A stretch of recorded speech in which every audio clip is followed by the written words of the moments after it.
I'll start off by just reiterating everything that we thought how the game went last night. I thought the effort was there.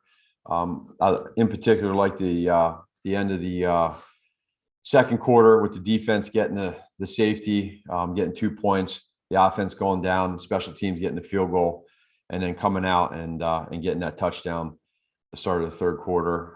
The effort was there.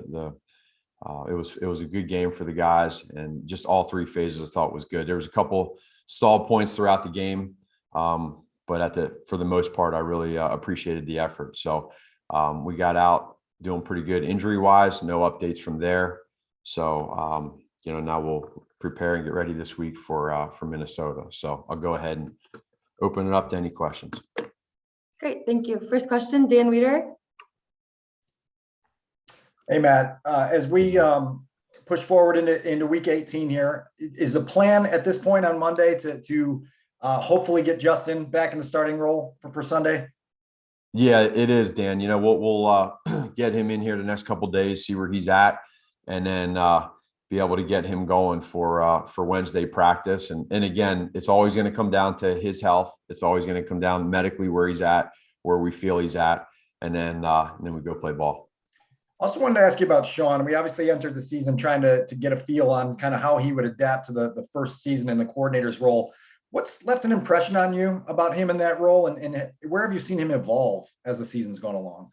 Yeah, the good thing with Sean is, going into it, he at the NFL level, he never experienced calling plays. And I thought right from the very beginning, I thought he's done a great job of adjusting and adapting to the NFL game. And the thing I like about Sean, he's extremely calm, and he does a great job of making sure that the guys feel that there's no panic. He's super smart, so he does a great job scheming with his coaches and preparing.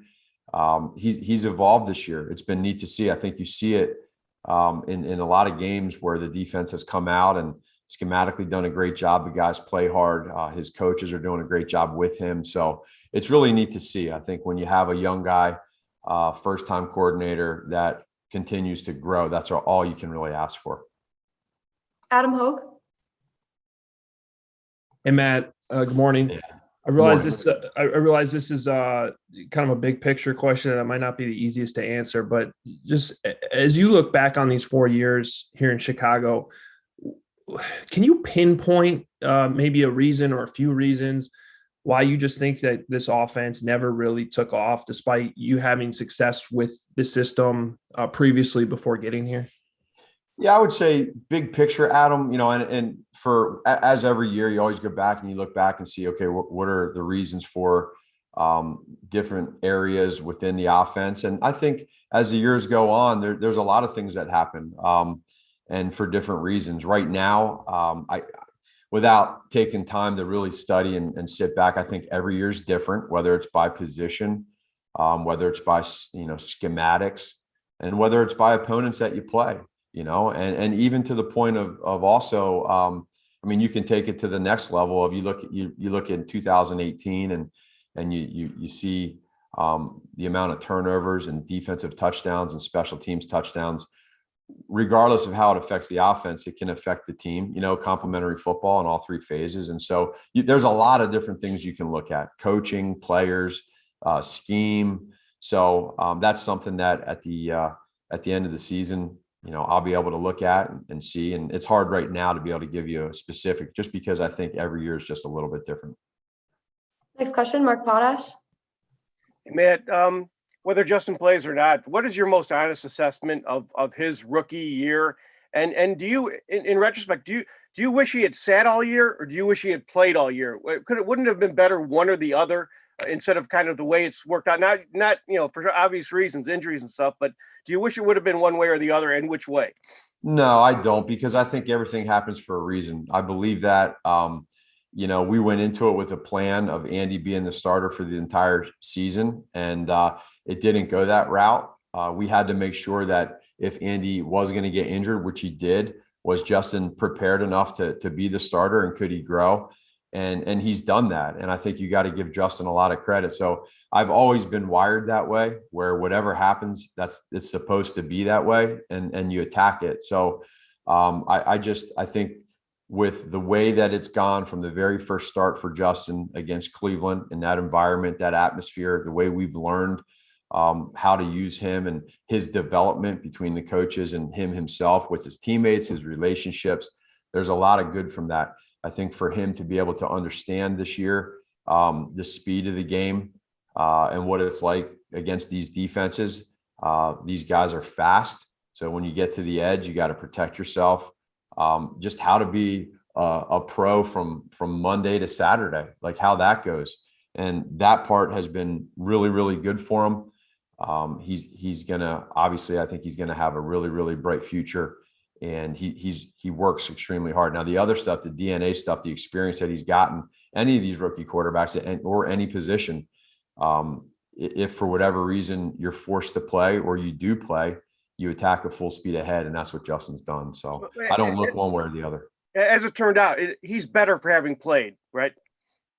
Again, we will see, but I think the playing time that he has had and the way it's happened, it's obviously supposed to be that way, and he's done a great job attacking it mentally, physically, and I think everybody can have their own opinion on what they think for Justin. Justin could have his own opinion, but in the end, getting reps for him, I think is going to definitely help him out. Great. Thanks, Matt. Yep. Next question, Hub. Hey, Matt, good morning. Hey, Hub. You know, it seems like we're constantly grilling you about the offense, but you just mentioned the defense in 18. And, you know, obviously Vic left. We know that. Great football coach, but he didn't make a single play in 18. What's changed with the defense? You know, it's kind of slowed down a little bit each year since 18 as well.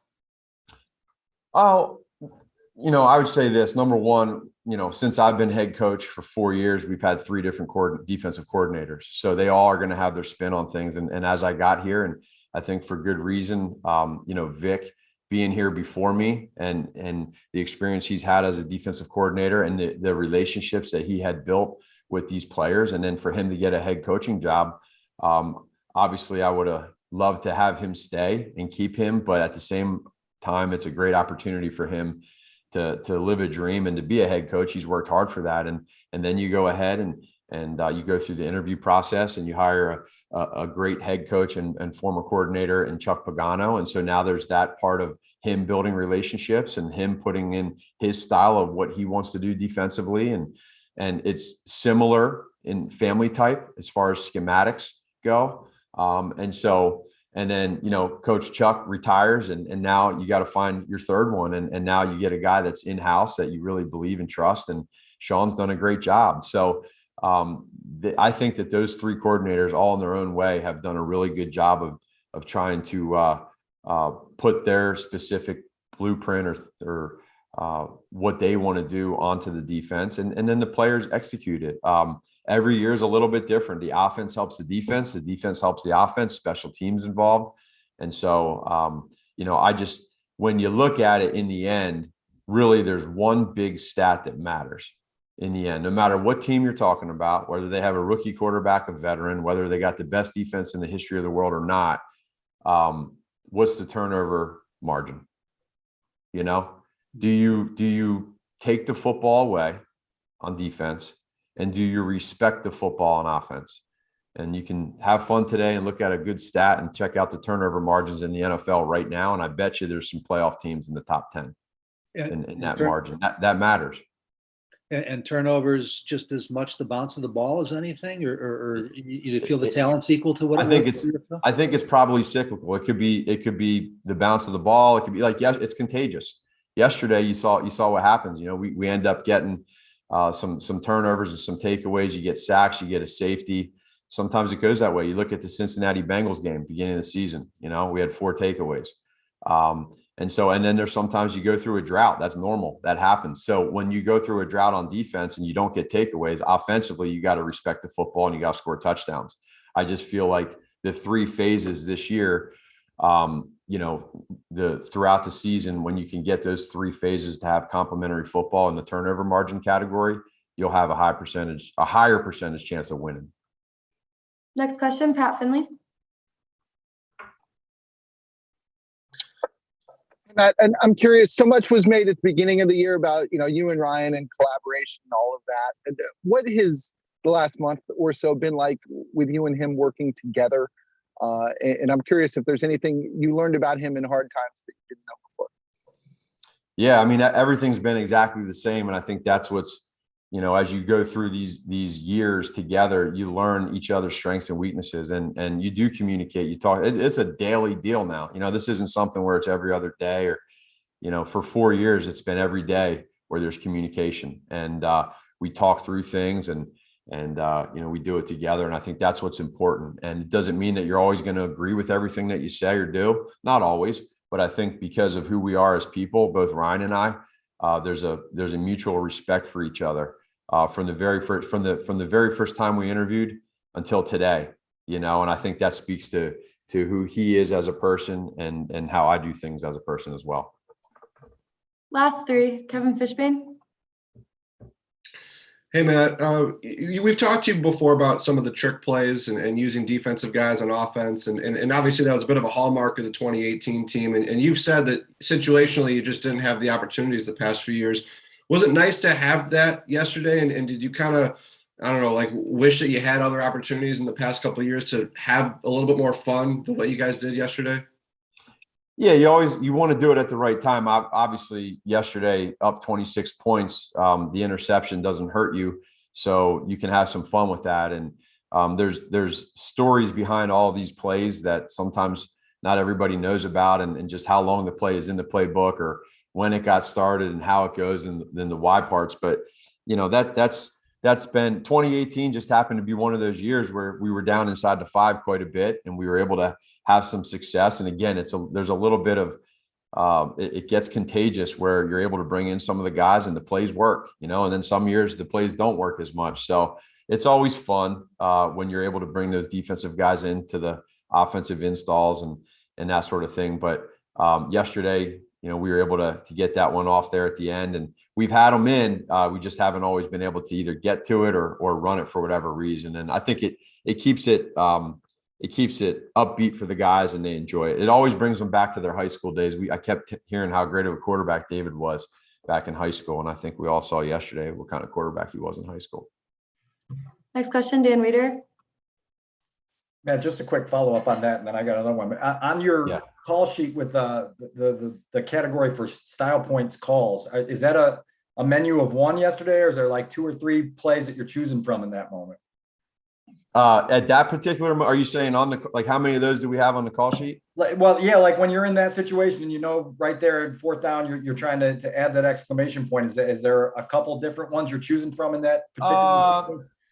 Not like that one, not like that one. There might be 2 at the most where there's something like that in there, and then you got to hit it at the right time, and David's going to blame it on saying that we were too far out. I know he is, but that's I think he knows that we razzed him a little bit last night, so that's all. I'll leave it at that. And then just you and I talking here. Was Eddie Jackson robbed of a touchdown yesterday?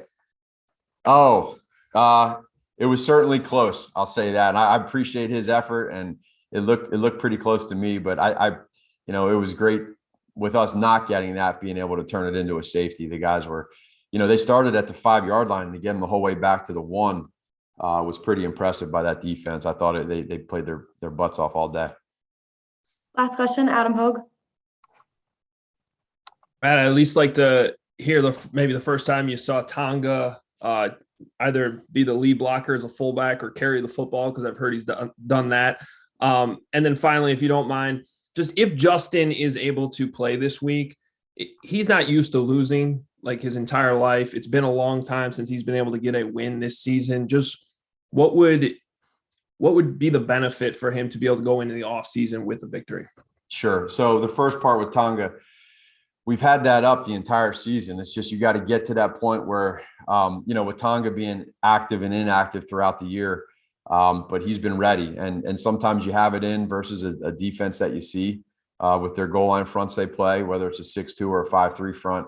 And other times you don't get down there and you're too far out. So it was pretty neat that it happened right away, that first play. And he did a great job along with the offensive lineman and everybody, tight ends, running backs, with David getting in there. So it was cool to see and happy for him. He deserves that. And then for Justin, I think you hit it right on the head that, he's put a lot of time and effort into this year, into developing and becoming better as a quarterback. And what this will enable him to do is finish on a high note and do everything he can to have a great week of practice, mentally, physically, be there for his teammates, which I think says a lot for these guys. These guys are battling regardless of our record right now. You're seeing players that want to play. You're seeing players that care about their job. You see players that care about their teammates, and you see players that care about winning.